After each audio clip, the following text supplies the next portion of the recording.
Ahojte, ja som sa dnes rozhodla, že si spolu urobíme také moje bežné denné líčenie, pretože po dotočení tohto videa idem niekde preč. Zároveň sa porozprávame o téme, ktorú ja rozoberám už dlhšie na svojom Instagrame. Veľakrát sme mali na túto tému liveky. Až tak úplne často nerobím tie liveky, ale akože úplnou náhodou, že väčšinou sa k tejto téme dostaneme. A rozoberieme si teda, prečo my ženy po 35-ke máme taký problém si nájsť partnera a veľakrát zostávame single.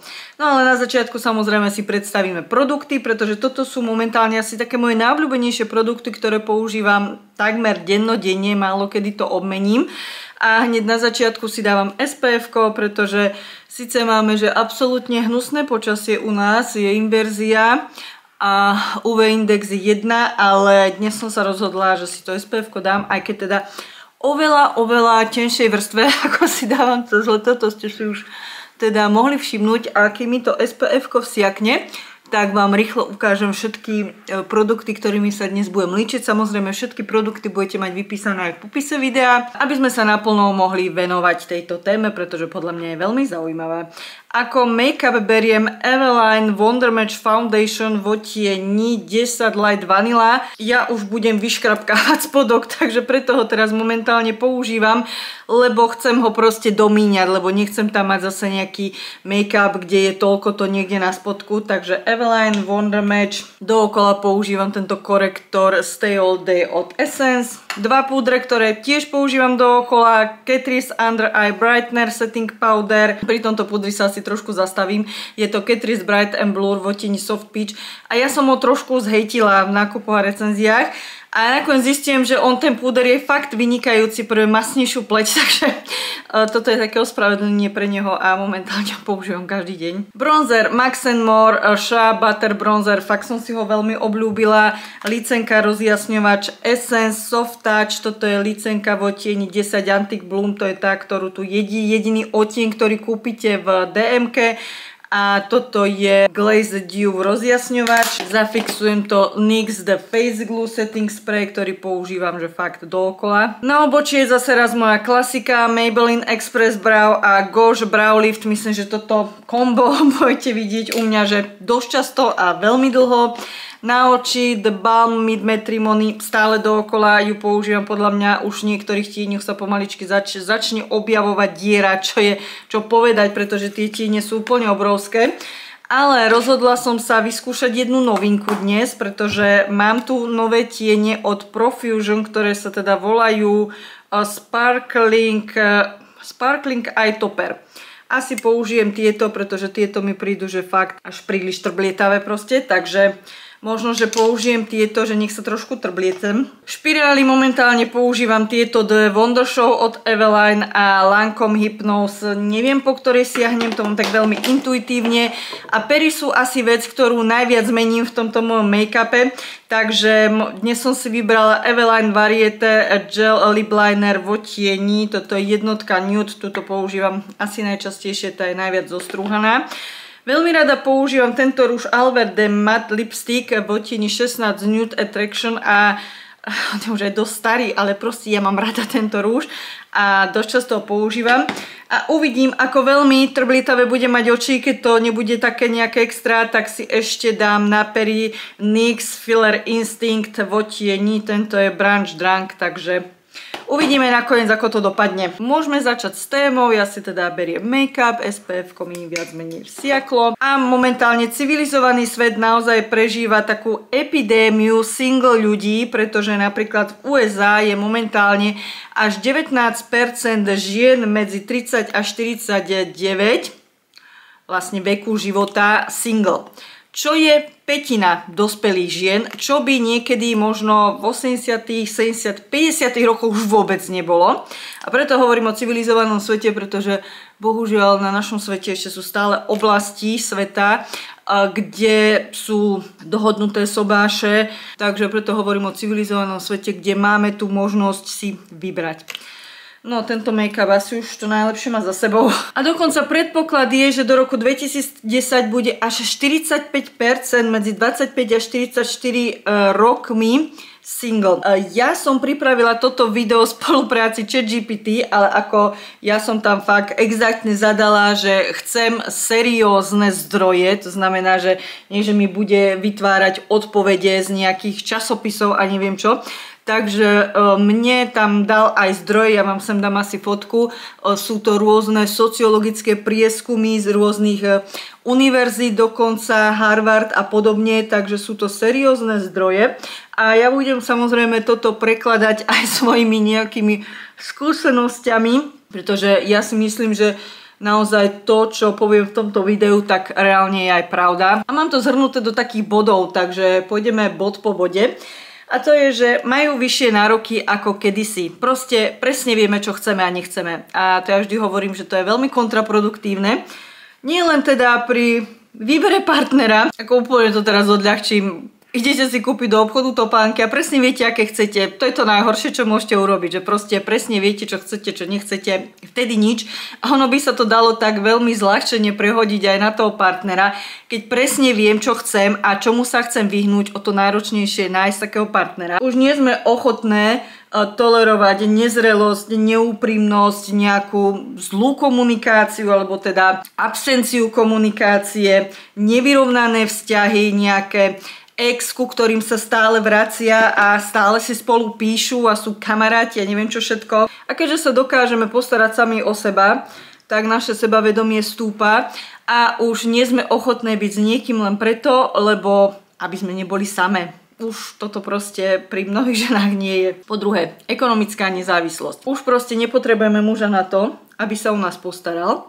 Pretože áno, bolo to tak stovky, možno že tisíce rokov, že proste žena sa starala o domácnosť, o deti a muž bol ten, ktorý sa staral o financie a teraz zrazu sa to zmenilo a my ženy dokážeme zarobiť tak, že máme spokojný, kľudný život aj vlastne s tým jedným platom a nepotrebujeme toho muža, aby nás nejako zachraňoval alebo tak, pretože ja som niekde čítala nejakú správu, akože dosť ma to šokovalo, takže mi to zostalo v pamäti. V Austrálii až niekedy v 60. rokoch zmenili zákon, že žena môže mať svoj vlastný bankový účet, pretože do tých 60. rokov žena buď ju teda živil otec a potom následne po sobáši ju živil a staral sa o ňu manžel, takže vlastne nemala dôvod mať svoj vlastný účet a svoje vlastné peniaze, čo nám teraz momentálne v 21. storočí znie úplne šialenie, že proste žena nemá dôvod mať svoje peniaze, akože čože.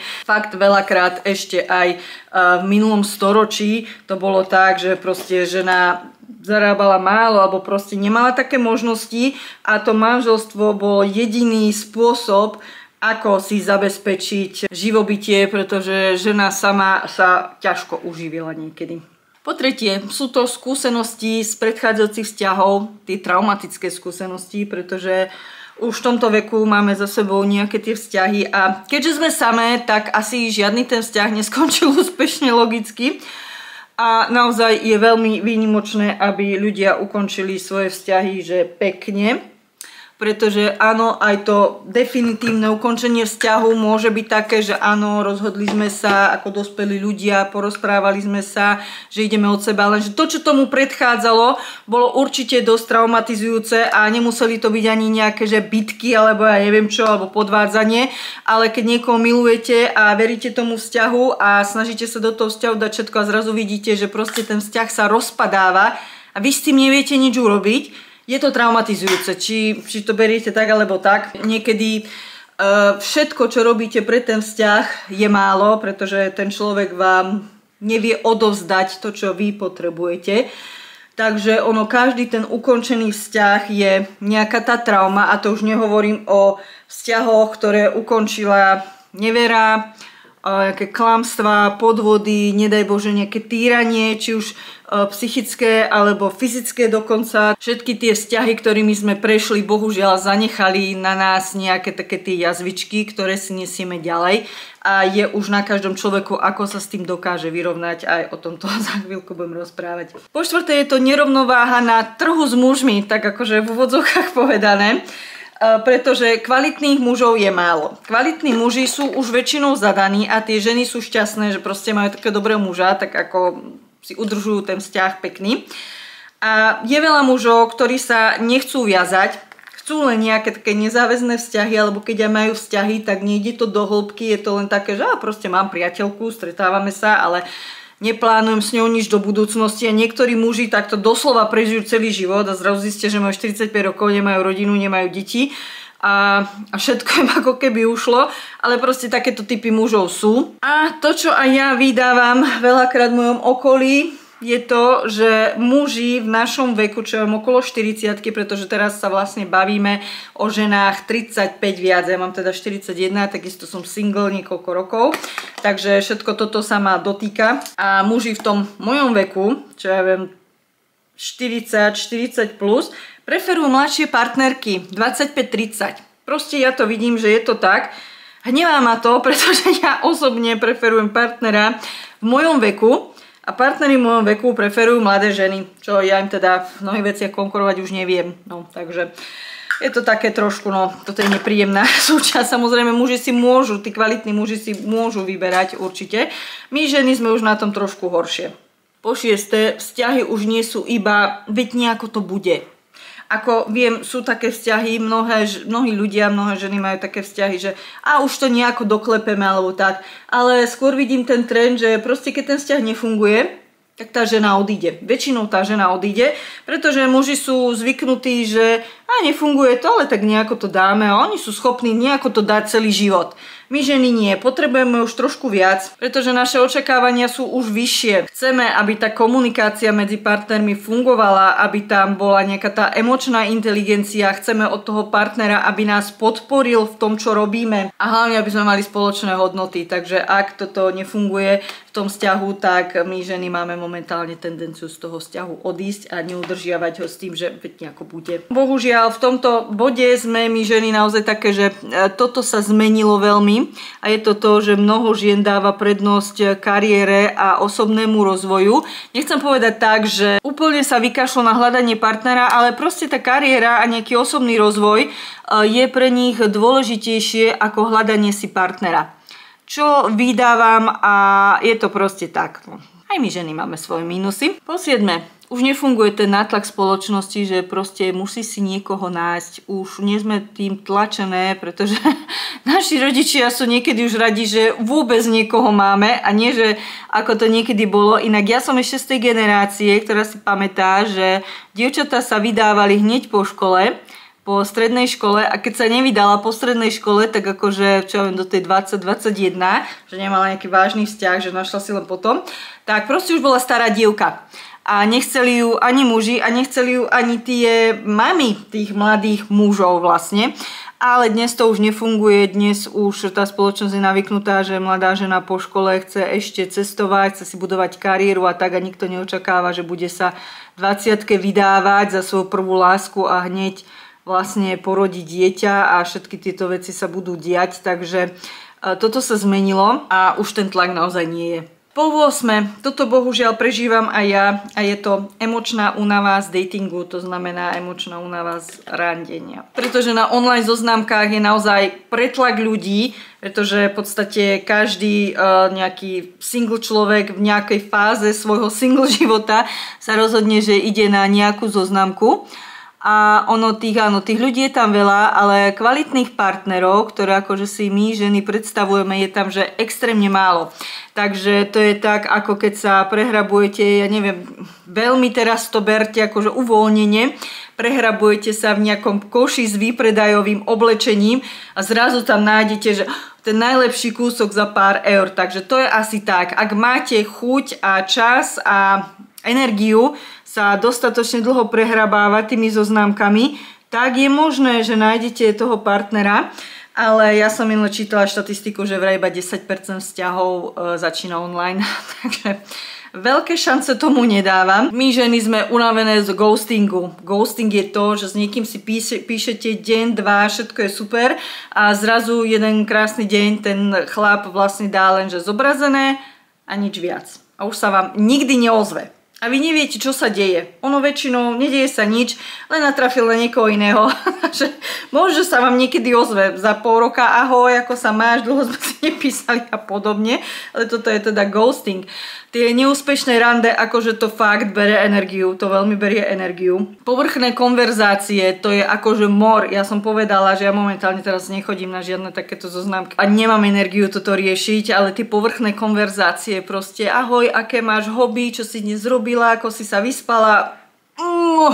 Ešte raz budem musieť na toto odpovedať, tak niekomu napíšem fakt niečo veľmi škaredé. Takže kvôli tomu momentálne tam nechodím. A samozrejme kopec mužov, ktoré stretnete na tých zoznamkách a nechcú nič vážnejšie. Proste oni si hľadajú len kamarátku na dlhé chvíle. A keď si hľadáte vzťah a natrafíte z 10 na 9 takýchto mužov, tak je to únavné proste. 9. bod. My ženy sme zrazu zistili, že tá skutočná sloboda je vlastne fajn. A to, že ja si robím čo chcem, kedy chcem, miniem si svoje peniaze na čo chcem, je fakt akože veľmi príjemná záležitosť a dosť príjemne sa takto žije, samozrejme, ale ten partner pre niekoho je tiež dôležitá vec. Keď už máme takýto príjemný život, tak ten partner by ten pekný život mal ešte viac príjemniť a nie ho skomplikovať, ako po niektorí muži dokážu. A 10. bod je proste, že niektorí ľudia sú vedome single. Jednoducho nechcú vzťah, pretože či majú nejaké zlé skúsenosti, alebo sa rozhodli venovať sa niečomu inému, možno že deťom, alebo tak. Pretože celé toto, čo tu rozprávam, je samozrejme aj o ľuďoch, ktorí sú po vzťahoch, kde im teda zostali deti a starajú sa o nich. Nie je to čisto len o slobodných, bezdetných single ľuďoch.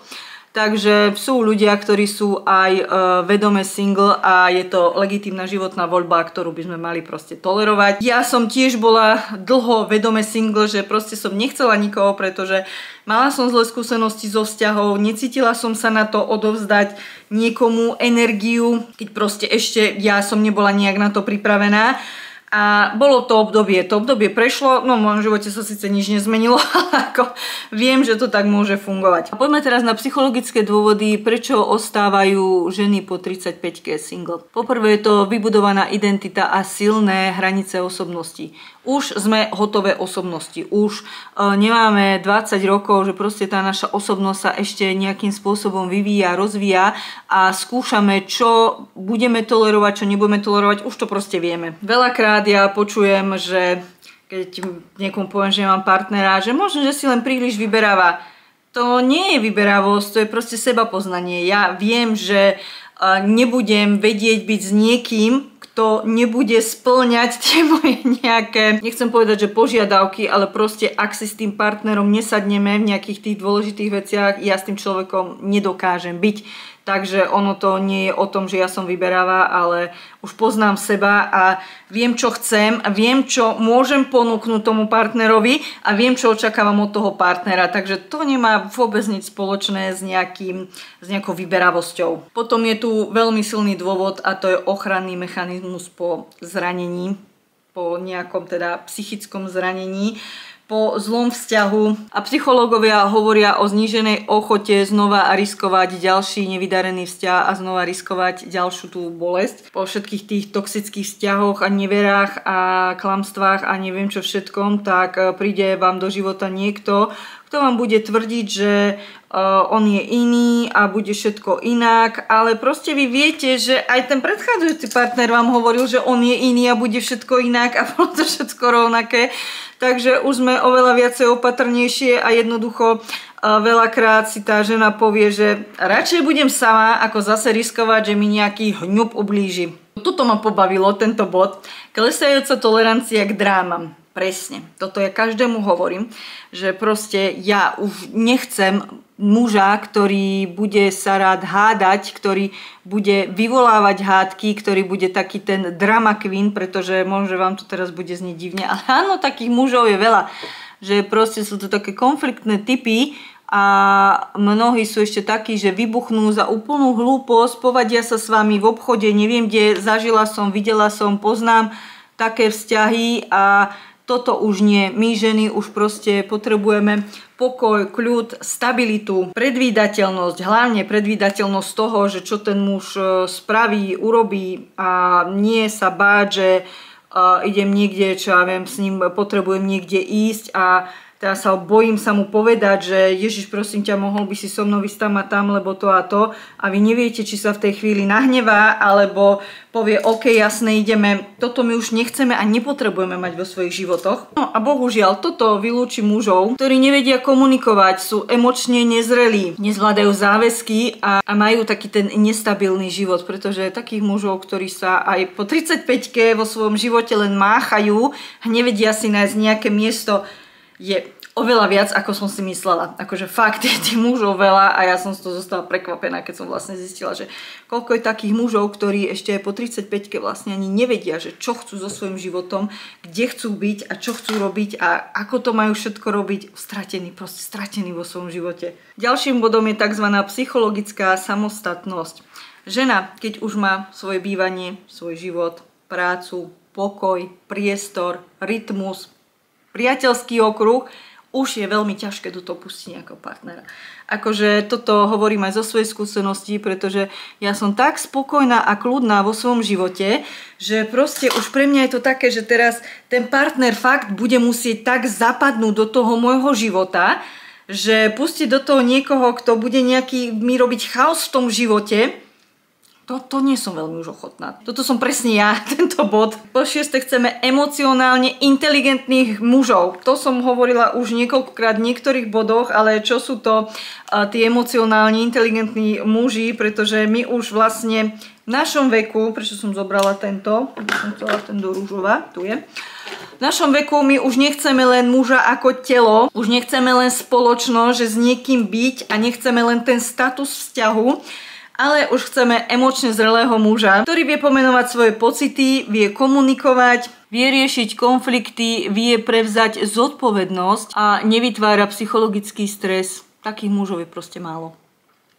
Bohužiaľ, to sú takí tí kvalitní muži, že máte nejaký problém, sadne si s vami, normálne sa porozpráva, neurobí z toho drámu, hádku, vie dokonca niesť zodpovednosť za to, keď niečo sa nepodarí a urobí niečo zlé. To sú normálne jednorožce takíto muži. A my všetky zrelé single ženy čakáme na takýchto mužov. A keď to tak hovorím, tak je logické, že takých mužov je málo. Tým pádom naozaj, že je taká tá nerovnováha na trhu mužov. Ďalším takým psychologickým dôvodom je tzv. Psychologická homeostáze, to tzv. Rovnováha. To je presne to, čo som hovorila, že keď už vy máte svoj pokoj, kľud a ten dobrý spôsob života, ktorý ste si pracne veľakrát vybudovali na nejakých troskách minulých vzťahov, tak nechcete už narušiť svoj kľud, pretože aj keď príde hociaký muž, ktorý možno, že vyzerá to na začiatku super, ono naruší proste ten váš pokoj a mnohé z nás si už nechceme dať zasiahnuť do tohto nášho kľudu. Je to aj kvôli tomu, že mozog po 35-ke už preferuje stálosť pred vzruchom a ono by sa to dalo vlastne použiť aj na to, že mnohí ľudia sú v nejakých takých nefunkčných vzťahoch dlhodobých už kvôli tomu, že ten mozog si povie, že proste je to také hociaké, ale akože čo už bude meniť, pretože ten mozog proste preferuje to, čo pozná. Nechceme ísť veľmi do toho neznámeho a hlavne keď sme roky s nejakým partnerom a zrazu teraz máme ukončiť nejaký vzťah. Je to náročné. Nevyzerá to až tak úplne zle, tie trbličky, a nie je toho až tak veľa dobre, takže do ruky som zobrala tento Lancome. Takže vlastne tu by sme to mohli tak pomenovať, že nie je neschopnosť nájsť si partnera, ale skôr neochota zmeniť svoj život. Preto hovorím, že nie za všetko sú zodpovední len muži, veľakrát aj my ženy nechceme toho partnera pustiť do života. Samozrejme, keď už si teda partnera vyberáme, tak máme nejaké tie nároky, a to hlavne výber na základe hodnôt. Žena chce rovnaké životné tempo od svojho partnera, čo ako áno, pretože napríklad ja som si len písala s jedným pánom, ktorý mi povedal proste, že on nerád chodí na výlety, nerád chodí do mesta, nerád chodí na kávu, nerád chodí na dovolenku, že proste on príde domov, je doma, porobí dačo na záhrade, pozrie si telke futbal a šlus. No to nie je partner pre mňa. Akože určite by sa našla žena, ktorá takisto nemusí niekde chodiť, nemá v tom záľubu, ale tí partneri si musia sadnúť a musia sa nájsť. Takisto chceme partnera, ktorý má rovnaké životné hodnoty, rovnaké životné postoje, bohužiaľ v dnešnej dobe rovnaké politické názory, pretože to dokáže aj otriasť aj pevnejšími a dlhoročnými partnerstvami, nie to, že s nejakým začínajúcim vzťahom, a teda rovnaké predstavy o živote. A keď toto hovorím, tak je vám asi jasné, že zostalo nám v tej množine mužov vhodných pre nás ešte menej ľudí ako doteraz. A vlastne keď máte nejaký dlhoročný vzťah a zoberiete si všetko toto, čo som povedala, že rovnaké životné tempo, rovnaké životné hodnoty, ciele, rovnaké tie politické názory a všeobecné názory na fungovanie sveta a začnete nad tým rozmýšľať, že či vám vlastne ten vzťah za to stojí. A toto sa volá prioritizácia zmysluplnosti vzťahu. No ešte tu máme 8. bod, menší tlak spoločnosti a hormónov. Veľakrát po 35-ke ženy už deti majú, takže už ich netlačia tie hormóny, netlačia ich tie reči blízkych a príbuzných. Kedy už budeš mať dieťa, kedy si už nájdeš muža, po prípade už to majú vyriešené v sebe, že proste deti nechcú. A už vlastne tento tlak tam nie je ani spoločnosti, ani hormónov a tým pádom vlastne vidíme veci triezvejšie, ako sme ich teda videli za mladí, keď do nás hučali naši príbuzní a známi, plus nám bili hormóny na hlavu a že sme skončili s partnerom, s ktorým by sme dnes prehovorili 2 vety a poslali by sme ho kade ľahšie. Samozrejme, tá únava z randenia, o ktorom som hovorila, pretože to randenie je povrchné, unavujúce, frustrujúce, neefektívne. A ja som si veľakrát povedala, že radšej budem sama a radšej tú energiu budem dávať niekam, kde to má zmysel, ako do nejakých randíčiek, kde vlastne prvé 2 minúty proste viem, že toto nebude dobre, že proste už sa nikdy neuvidíme a musím tam tú hodinu sedieť a tváriť sa a počúvať a rozumiete, je to frustrujúce, toto je frustrujúce, preto som si teraz napríklad povedala, že kašlem na to, opadáva to. No, ja si myslím, že toto vyzerá na bežný deň, OK. A po 10. tu máme vlastný štandard pokoja. A teraz sa musím pozrieť, či som to nepokazila tými trblietkami, či to nebolo lepšie matné pery. A nie, akože urobil sa pekný efekt naozaj. A posledný 10. bod, vlastný štandard pokoja. Má žena vlastné bývanie, svoj pokoj, ako som hovorila, svoj okruh známych a tak ďalej. Je veľmi ťažké pustiť do toho niekoho iného, pretože v tomto našom veku a pri tomto našom nastavení už partner musí byť pridaná hodnota a nie riziko, že všetko to, čo máme vybudované, sa nám rozbije. A poďme si ešte rýchlo zhrnúť, že prečo teda sme vlastne samé. Pretože sme psychologicky vyzreté. To už ako vylúči 80% mužov, no bohužiaľ je to tak. Pretože my zrelé ženy už dokážeme komunikovať jasne, vieme vlastne popísať svoje problémy, poznáme svoju hodnotu, poznáme svoje hranice, nehráme hry, nepotrebujeme zachraňovať. Je to tak blbé povedať, ale mnohí muži toto nezvládajú. Takéto ženy nezvládajú. Cítia sa ohrození, nedostatoční, demotivovaní a to zase zužuje ten výber. Za ďalšie, nechceme robiť mamu, terapeutku, učiteľku, proste už nie. Už nebudeme niekoho držať za ručičku a hovoriť mu choď k doktorovi, o 10:00 máš termín, alebo tie trenky máš už roztrhané, choď si zobrať druhé, alebo toto si už prosím ťa na seba nedávaj, alebo proste všetko toto už nechceme. Chceme vyzretého, hotového partnera. Zase nám to zužuje ten výber, pretože ten náš život je už vlastne hotový a ten partner nie je stavebný kameň, pretože mnoho tých životov ľudí je postavený na tom, že dali sa s niekým dokopy a vlastne ten život svoj vybudovali ako keby s niekým dokopy. Lenže my sme si ten život vybudovali sami a my potrebujeme partnera, ktorý do toho nejako zapadne. Že proste nebol tam od začiatku, nie je stavebný kameň toho nášho života, ktorý žijeme teraz. Takže zase sa nám zužuje ten balík mužov, pretože prirodzene filtrujeme rizika a vidíme tie red flagy, vidíme manipulátora, vidíme narcisa, vidíme emočne nezrelého muža, vidíme mamičkára a frajerkára a neviem čo všetko hneď a proste do toho vzťahu nejdeme. Zase hneď nám to ukončí mnoho ďalších potenciálnych vzťahov a hlavne potenciálnych zlomených srdiečok, pretože sme príliš nezávislé, pretože my vzťah nepotrebujeme, ale chceme. To je veľký rozdiel a mnoho ľudí to nechápe. A tu sa stretávame s takým psychologickým pojmom, ktorý sa volá nepotrebná atraktivita. Toto je presne to, s čím sa stretáva mnoho žien okolo 35-ky, ktoré sú single, že proste máme vybudovaný život, máme prácu, zarábame, staráme sa o seba, vyzeráme k svetu, sme múdre, inteligentné, neviem čo všetko. A proste ten muž, ktorý nás niekde stretne, si povie, a ona by ma aj tak nechcela, a veď ona vzťah nepotrebuje, a ona by určite chcela niekoho iného. A proste tú ženu aj neosloví. Toto je to, čo stále hovoria aj mne napríklad, nechápem, prečo ty nemáš chlapa. A potom sa spýtam, hovorím, a ty si ma prečo nikdy neoslovil? Ty by si ma nikdy nechcela. No tak, dobre. Ja si myslím, že mnohé z vás ste zažili aj takéto situácie a presne chápete, o čom hovorím. Pretože my už nehráme hry a muži áno. Moderný dating je založený na takomto robenie sa nedostupnom a rôznych takých manipuláciách, hrách a neviem čo všetkom, ale my už potrebujeme komunikovať jasne a my na takéto hry nie sme, takže to nám zase vylúči ďalších mužov, ktorí nám napíšu občas a snažia sa s nami trošku hrať a vytvoriť nejakú auru, nejaké nedostupnosti. Nás to už nezaujíma, proste vchod, dovidenia. Pretože my ženy veľakrát pôsobíme ako niekto, kto má vysoký štandard na mužov, lenže muži sú bohužiaľ založení inak ako my, znamená, že sú založení vizuálne a oni vlastne hľadajú tú najkrajšiu ženu, doslova do písmena, im až tak nejde o to, čo je vo vnútri, aj keď mnohí to rozprávajú, ale to je blbosť. Proste muži sú založení vizuálne, chcú ženu, ktorá by ich najviac vzrušovala a najviac by sa im páčila a oni si myslia, že my ženy chceme to isté, že chceme krásavca, ktorý je bohatý. No nie, my chceme muža, ktorý má hodnoty, ktorý vie jasne komunikovať, je emočne zrelý a všetky tieto veci.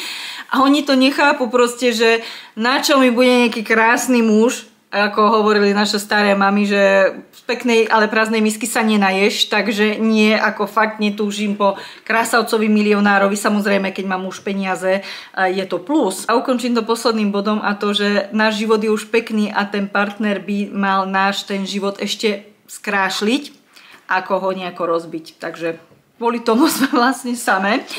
Ale musím povedať, že ja som sa teraz spýtovala ChatGPT, že či majú takýto problém aj muži, že sú po 35-ke sami a nevedia si nájsť partnerku. Áno, je to tak. Je to tak, len hovorí sa o tom menej, pretože muži po 35-ke, ktorí samozrejme, ak sú sami, tak proste mali nejaké zlé skúsenosti, takisto majú traumy ako my, ale nehovoria o tých traumách a hlavne neriešia tie traumy. My ženy sme sa naučili na sebe pracovať, naučili sme sa tie traumy nejako spracovávať, zobrať si z toho niečo, ale muž, keď ukončí nejaký vzťah, ktorý mu nevyhovuje, alebo proste ukončí zlý vzťah, toxicky, to je jedno. Oni to robia tak, že ako máte bordel na stole, tak stiahne obrus so všetkým bordelom, vyhodí to a chce položiť na ten stôl nový obrus. Lenže on nevidí, že ten obrus je špinavý ešte stále a treba ho najprv vyčistiť. On nevidí to, že on má v sebe ešte tie nespracované traumy a pokiaľ chce dať na ten stôl, to znamená, že k sebe nejakého partnera, nejaký ten čistý obrus, tak ono to nasiakne od spodu tým jeho traumami a zničí si ďalší vzťah. Že proste muži na tomto nepracujú dostatočne. Samozrejme je veľká skupina mužov, ktorí si veľmi ťažko budú hľadať partnerky, pretože ako som hovorila, emocionálne nezrelí, hrajú hry, nevedia správne komunikovať, stále hľadajú niečo iné, stále si myslia, že oni sú tí frajeričkovia, ktorí môžu mať každú a neviem čo a nechápu, že proste po 35-ke už ide o niečo iné v tých vzťahoch. Už nemáme 20. Takže ja si myslím, že táto téma je naozaj veľmi obsiahla a dalo by sa o nej rozprávať. A môj taký záver z toho je, že áno, je naozaj problém si dnes nájsť partnera, ale aj kvôli tomu, že my ženy už sme, ja chcem povedať, že náročné, lebo proste áno, sme náročné, ale máme ten život vybudovaný tak, že je už ťažké pustiť si do neho nejakého partnera. A mnohokrát nie je ani čas pri tom všetkom, čo robíme, pri tých všetkých našich aktivitách, si pustiť ešte nejakého toho partnera do toho svojho života. Takže ja vám všetkým slobodným ženám prajem, aby ste našli toho partnera, ktorý ku vám sadne do toho vášho života a urobí ten váš život ešte krajší, ako je teraz, že bude to proste to plus a váš život bude že úplne nádherný, tak ako ste si vysnívali. A vám všetkým zadaným ženám, ak máte partnera, ktorého ľúbite, žijete si spolu pekne a občas vás štve, občas vás nahnevá, môže nerobí všetko tak, ako by ste si predstavovali, nerozchádzajte sa s ním, prosím vás pekne, pretože vy fakt neviete, aké je to byť single teraz v tejto dobe. Takže nie, pokiaľ naozaj je ten váš vzťah znesiteľný, ľúbite sa, občas je tam nejaká hádka alebo nejaké trenice, proste radšej buďte v tom vzťahu. Nehovorím teraz úplne, že by nejaké ste mali nejaké vážne problémy. Takže ja som dokončila tento make-up, myslím, že na taký bežný deň, OK. Trošku možno tie trblietky na očiach sú také výraznejšie, ale nevadí. Páči sa mi to. Toto je vlastne môj taký denný make-up, s ktorým chodím takmer všade. A ja vám veľmi pekne ďakujem za pozrietie tohto videa. Budem veľmi rada za vaše komentáre k tejto téme, či už ste teda single alebo ste zadané. Určite si každý váš komentár veľmi rada prečítam a ďakujem vám za pozrietie tohto videa. Dúfam, že sa vidíme čo najskôr pri ďalšom videu. Majte ešte pekný deň. Ahojte.